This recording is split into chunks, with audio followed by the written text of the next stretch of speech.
Welcome back to Living 808. Exciting things are happening at Leeward Community College's Leeward Theater. And joining us now with all the details on their native intelligence and innate intelligence is choreographer and performer Christopher K. Morgan. Aloha, Christopher. Aloha, good morning. So happy to have you here and excited to talk a lot more about your art and what's coming at LCC. So let's first talk a bit about your background, because you were born and raised in California, but both of your parents are from here in Hawaii. So how did that affect your art growing up?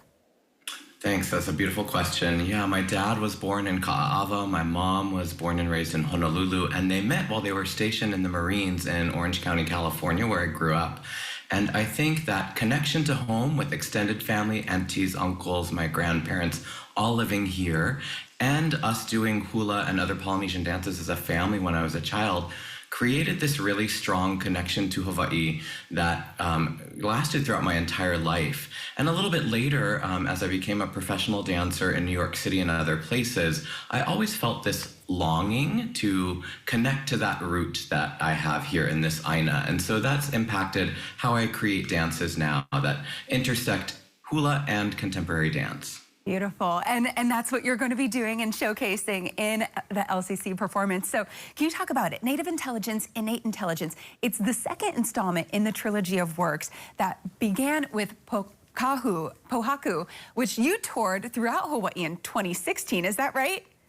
Yes, you got that exactly so can right. you share a bit about the relationship between Pohaku and this one? Absolutely. As I became interested in bringing my Hawaiianness into contemporary dance, I reached out to my late cousin, Kumuhula John Kaimikawa, and unfortunately he passed before I was able to deeply study with him, but several of his founding members of his halau really helped connect me to his work, and that ultimately ended up inspiring the 2016 work Pohaku that you mentioned. We had the great privilege to tour it to Molokai, Hawaii Island, and Oahu, as well as Maui. And you know, like for a lot of artists and a lot of us, when you start one thing, it just leads to more questions that lead to the next steps in a path. And that's exactly what happened between Pohaku and Native Intelligence. In Pohaku, I told a little bit about my family story, the overthrow of Hawaii, and how that led to the diaspora in many ways being what it is now, the Hawaiian diaspora. And then I was acknowledging that at the time I lived on the east coast of the United States. Very few of my collaborators were Native or Hawaiian. And so I wanted to ask the question in this dance that you'll see at LCC this weekend: what does it mean to be Native? Where does our innate intelligence come from? What's the combination of learned behavior and nurtured behavior, as well as what we naturally inherit through our DNA and ancestry? That's really wonderful, and it's going to be beautiful. And so, so sad. I'm sorry for your loss with your cousin. It's sad you didn't get to work with him, but you did get to collaborate with a lot of folks. Can you share about who had a hand in this? Absolutely. So the performances that you'll see this weekend, in addition to myself and 5 other really wonderful dancers, Kumuhula Patrick Makuakane from San Francisco is part of this work, and he'll be there live and doing chant and percussion, as well as doing a bit of sharing of his own story in the show. We work with an incredible cellist named Wytold, who plays cello live, both acoustic and electric cello, and the electric cello allows him to loop with himself. The two of them together are a beautiful pairing. We also have fiber art made by the incredible Oahu-based artist Marquez Hanale Marzan, and so we wear these beautiful robe garments that he made. And in addition to those wonderful people, we also have beautiful projection design by Kelly Colburn that graces the back wall, incredible lighting design by Peter Leibold, and the last thing I'll mention is an incredible set piece that hangs over the stage. It's an abstraction of DNA strands made by the Cherokee visual artist Brenda Mallory.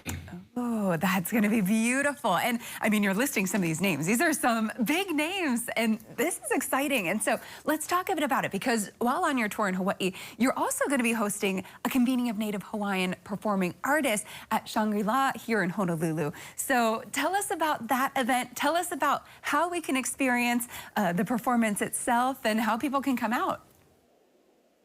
Absolutely.